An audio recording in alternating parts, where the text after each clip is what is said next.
بسم الله الرحمن الرحيم. معكم الأستاذ محمد السيدي في الدرس الأول من دروس الثانية بكالوريا، وهو درس اتصال دالة continuité d'une fonction. La première partie, la continuité en un point اتصال في النقطة. Je commence par un rappel. Le rappel, un rappel sur limite d'une fonction en un point. نهاية الدالة عند نقطة.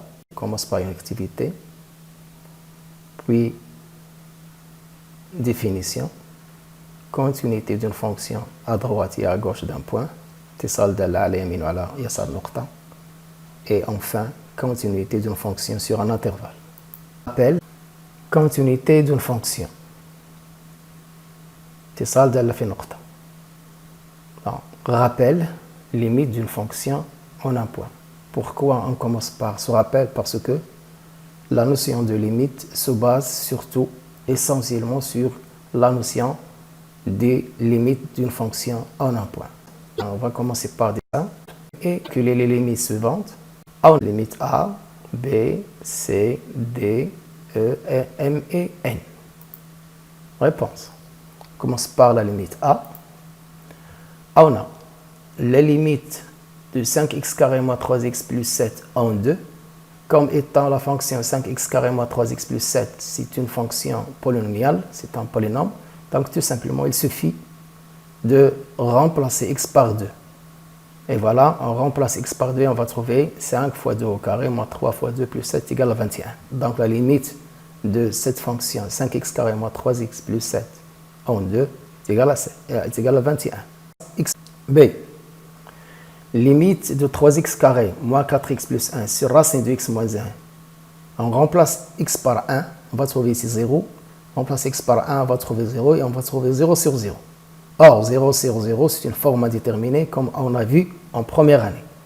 En première année, on a vu notamment 4 formes indéterminées qui sont 0 sur 0, 0 multiplié par l'infini, l'infini sur l'infini et l'infini moins l'infini.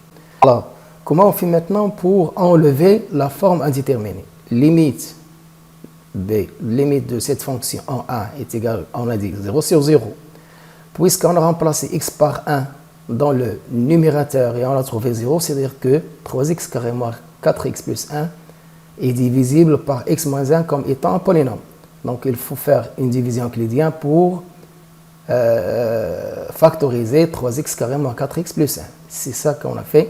Et là, racine de x moins 1, puisqu'on a remplacé x par 1, on a trouvé 0. Là, c'est une fonction, donc il faut, c'est une fonction qui admet un racine carré là. Donc il faut multiplier le numérateur et le dénominateur par l'expression conjuguée. C'est ça qu'on a fait. On a factorisé 3x carré moins 4x plus 1. Ça va donner 3x moins 1, facteur de x moins 1. Et là, j'ai multiplié par l'expression conjuguée au numérateur et au dénominateur. On va trouver quoi? Là, eh bien évidemment, racine de x moins 1, facteur de racine de x plus 1 est égal à x moins 1. On va simplifier par x moins 1, là. Et on va trouver 3, limite de 3x moins 1, racine de x plus 1. Limite de 3x moins 1, multiplié par racine de x plus 1. Puisqu'on a simplifié par quoi? X moins 1. Et ça va donner 4. Donc B, cette limite est égale à 4. E. Aussi, on remplace x par 0, on va trouver 0 sur 0. La même chose, donc il faut factoriser x carré plus 2x et il faut multiplier par l'expression conjuguée ici pour enlever la forme indéterminée. On dénomine factoriser par x ici, x facteur de x plus 2 et multiplié par l'expression conjuguée de racine de x plus 9 moins 3 en bas et en haut, le numérateur et le dénominateur. On va trouver tout ça, c'est une identité remarquable qui est égale, limite de ça, c'est racine de x plus 9, le tout au carré moins 9, est égal à x. Voilà. Alors je simplifie par x tout ça, on va trouver quoi? Limite de x plus 2, facteur de racine de x plus 9, j'ai remplacé x par 0, on va trouver 12. Donc c'est égal à 12. D. Pour D, égale à limite de 4 moins racine de 3x moins 6 sur 4 moins x au carré à droite du 2 est égal à 4 sur 0.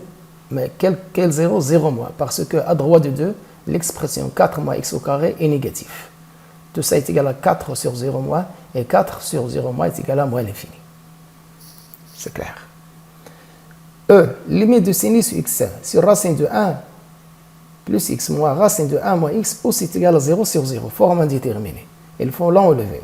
Là, puisqu'on a ici au dénominateur une expression, la racine carrée, il faut tout simplement multiplier par l'expression conjuguée en bas et en haut. On va trouver. Voilà, on a multiplié par l'expression conjuguée de l'AD. Voilà, tout ça. On va donner quoi? Tout ça est égal à sinus x. وهذه كلها تعطيني 2x هنا في le dénominateur. Là, égal à limite sinus x غندير x sur 2x تحت منها. Donc بوحدها. Oui, هذه. Pourquoi? Parce qu'on sait très bien que limite sinus x sur x est égal à 0 est égal à 1. Alors, notez bien que limite sinus x sur x est égal à 1. Donc on va trouver ici 1 fois 1 demi. Tout ça c'est quoi? C'est 2. Tout ça est égal à 1. Alors, nous avons 0 sur 0. Qu'est-ce qu'il faut faire? Il faut enlever la forme indéterminée. Limite, il faut factoriser par 2 ici et par 3 ici. C'est égal à combien? 2 tiers. نخرجوا 3 هنا مع 2 هنا مع 3 تعطينا 2 tiers fois limite en pi sur 3 de sinus x, etc. Toujours باقي forme indéterminée. Mais là, il faut faire un changement de variable. On va poser x moins 3, tout ça, x moins 3 est égal à t. Alors on pose t est égal à x moins 3, et ça se voit clair que x est égal à t plus p sur 3. Donc lorsque x tend vers p sur 3, évidemment t tend vers 0. Si t en place, on trouve. Donc m est égal. Là, tout ça, on remplace x par t plus p sur 3, tout ça c'est t, sinus a plus b. Donc, égal sinus A cos B plus cos A sin B. On va faire ça. Donc, 2 tiers sinus T fois cosinus P sur 3 plus cos T sinus P sur 3 moins racine 3 sur 2. Tout ça sur T. Cos P sur 3, c'est clair. Cos P sur 3, c'est égal à 1 demi. On va rester sinus là, sinus T. Cos T sinus P sur 3. Sinus est égal à racine 3 sur 2. Voilà, j'ai tout ça. C'est égal à combien? 1 tiers toujours. Sinus t. Hein, là, sinus t. Cos, racine de 3. Je simplifie par 2 هنا. 2 هذه. 1 demi خرجتها كلها. 1 demi. Simplifier بها تعطينا h 1 tiers. Limite sinus t plus racine 3, etc., etc. Maintenant, il faut décomposer cette limite. Tout ça est égal à quoi? 1 tiers limite de sinus t sur t plus racine de 3 sur 3. De quoi? De limite cos t moins 1 sur t. Et on sait très bien que lorsque t tend vers 0, sinus t sur t, limite sinus t sur t est égal à 1. Donc tout ça est égal à 1 tiers fois 1. Mais là, c'est 0. Donc c'est égal à 1 tiers fois 3 plus racine 3 sur 3 fois 0. Parce que cosinus t moins 1 sur t lorsque t tend vers 0 est égal à 0. Et tout ça est égal à 1 tiers. Voilà, on a enlevé la forme déterminée de m. N, limite de sinus x, etc. Aussi, on va trouver 0 sur 0. Forme indéterminée. Il faut enlever l'indétermination. Comment? Alors, on voit ici que x moins racine de 5x moins 6, lorsque x tend vers 2, tout ça tend vers 0. Donc, on va faire quoi? Simplement, on multiplie par ce en haut et en 6 par x moins racine de 5x moins 6. Et là, d'abord, on a pose t est égal x moins racine de 5x moins 6. Et lorsque x tend vers 2, t tend vers 0, etc. Donc, n est égal limite, etc. On remplace x moins racine de 5x moins 6 par t, on va trouver limite de sinus t sur t lorsque t tend vers 0. Et là, je passe, parce que si x tend vers 2, t tend vers 0. Ne multiplie pas. j'ai décomposé cette limite. Limite en 2 de cette expression, cette fonction. Là, c'est 1. On a dit 1. Ici aussi, on va trouver 0 sur 0 forcément. Il y a x بجوج غادي نلقى هنا 0 وهنا 0. Donc il faut faire et il faut enlever la détermination. Là, ça va donner x carré moins 5x plus 6 moins 5x plus 6 هيا والتحت يبقى comme il est. Là, x au carré moins 4, il faut aussi factoriser par x moins 2, x plus 2. Là, on va simplifier par x moins 2 ici, x moins 2 ici, x moins 2, ça fait حيدناها. Alors, très simple maintenant, presque on a terminé. On remplace x par 2 et on va trouver moins 1 sur 16. Voilà. L'activité maintenant. On considère les deux fonctions f et g définies sur R par. f de x est égal moins 3 sur x si x est supérieur ou égal à 1 et f de x est égal à moins 3x si x inférieur strictement à 1. C'est une fonction définie par morceau. La fonction g aussi définie par morceau. X facteur de racine de valeur absolue de x au carré moins 1 sur x moins 1 si x est différent de 1 et g de 1 est égal à 2. Étudions la limite de f en 1 et la limite de g en 1. Voilà. Limite de f en 1. À quoi est égal? Puisque f est défini à droite et à gauche de 1, on va définir bien sûr la limite à droite et à gauche. Donc on a la limite de f de x à droite de 1. À droite de 1, f de x est égal à moins 3 sur x. Moins 3 sur x. On remplace x par 1 est égal à moins 3. Et limite à gauche de 1 est égal à limite de moins 3x. On remplace x par 1, on va trouver moins 3.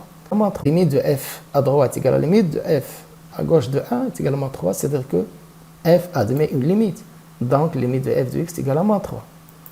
Or, f de 1 est égal à moins 3. Moins 3 est égal à f de 1. C'est-à-dire maintenant que limite de f de x en 1 est égal à f de 1. Et puisque la limite de la fonction f en 1 est égale à f de 1, on dit que la fonction f est continue en 1.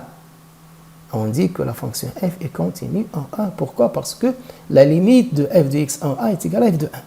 On a la fonction g, elle est définie comme ça. On va définir ou bien calculer la limite de g de x à quoi est égal. Et la valeur est égale à x au carré moins 1 et là, 2 cas. Donc il faut distinguer 2 cas. On a la valeur de x au carré moins 1 est égale à x au carré moins 1 si x est supérieur ou égal à 1. Et la valeur de x au carré moins 1 est égale à moins x au carré plus 1 si x inférieur ou égal à 1. Là, je suis là, quand x inférieur ou égal à 1, peut-être qu'on a dit négatif. C'est pour cela, maintenant, on est obligé de calculer la limite à droite de 1 et à gauche de 1. La limite de g à droite de 1 est égale. Tout ça, x au carré, x facteur de x au carré, moins 1 sur x moins 1. On va factoriser x carré moins 1 par x moins 1. On simplifie par x moins 1, on va trouver 2. La limite à gauche, la même chose, remplaçant la valeur absolue de x au carré moins 1 par sa valeur, on va trouver moins 2. Et ici, on remarque très bien que la limite à droite de 1 de g est différente de la limite à gauche de 1 de g.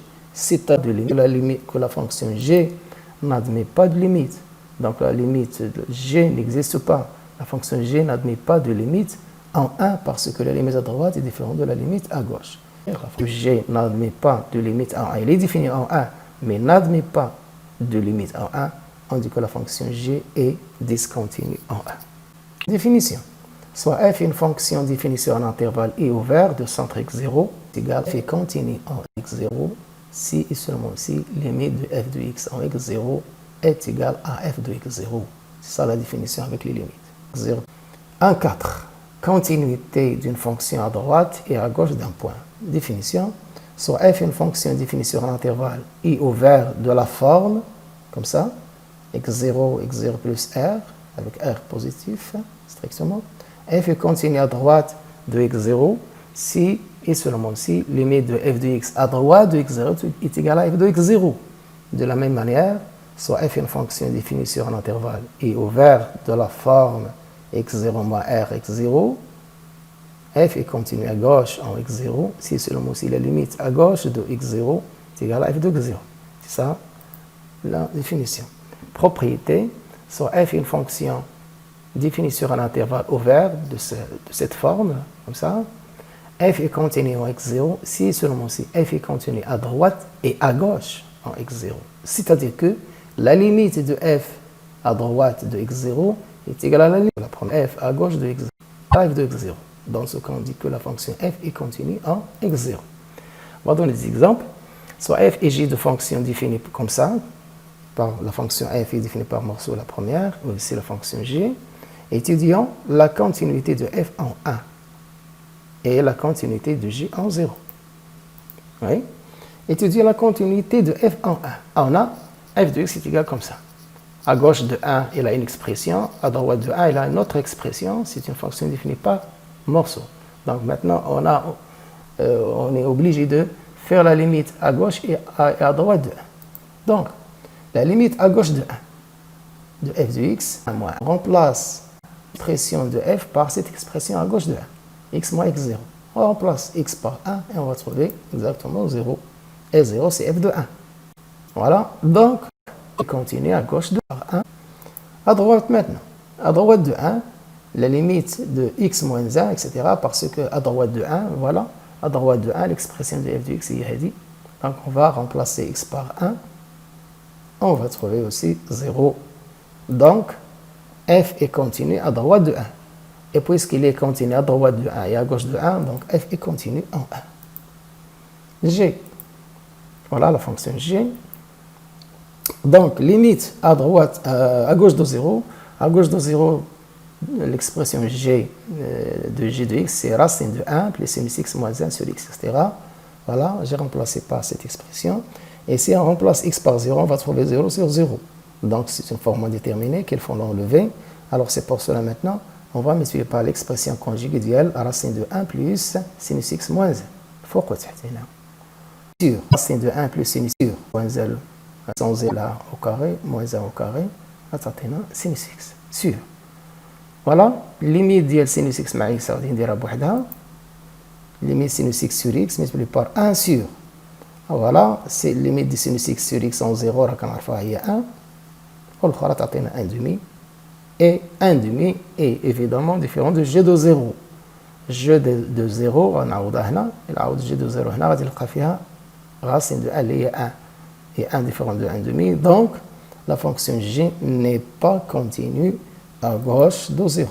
Donc, g n'est pas continue à gauche de 0 et par suite, g n'est pas continue en 0. Voilà. Continuité d'une fonction sur un intervalle. Définition. Soit f est une fonction définie sur l'intervalle AB, f est continue sur AB, l'intervalle ouvert, si seulement c'est f est continu en x0 pour tout arbre de AB. F est continu sur l'intervalle fermé, si seulement c'est f est continu sur cet intervalle ouvert, et f est continu à droite de A et à gauche de B. Propriété. Toute fonction polynôme est continue sur R et sur tout intervalle de R. Les fonctions polynômes, toutes les fonctions polynômes sont continues sur R et sur tout intervalle de R. Toute fonction rationnelle f est continue sur son domaine de définition et sur tout intervalle de domaine de définition. La fonction racine de x est continue sur l'intervalle 0 plus l'infini et sur tout intervalle de 0 plus l'infini. La fonction cosinus, sinus sont deux fonctions qui sont continues sur R et sur tout intervalle de R. La fonction tangente x est continue sur son domaine de définition et sur tout intervalle de domaine de définition. Donc, c'est une propriété qu'on va utiliser très souvent.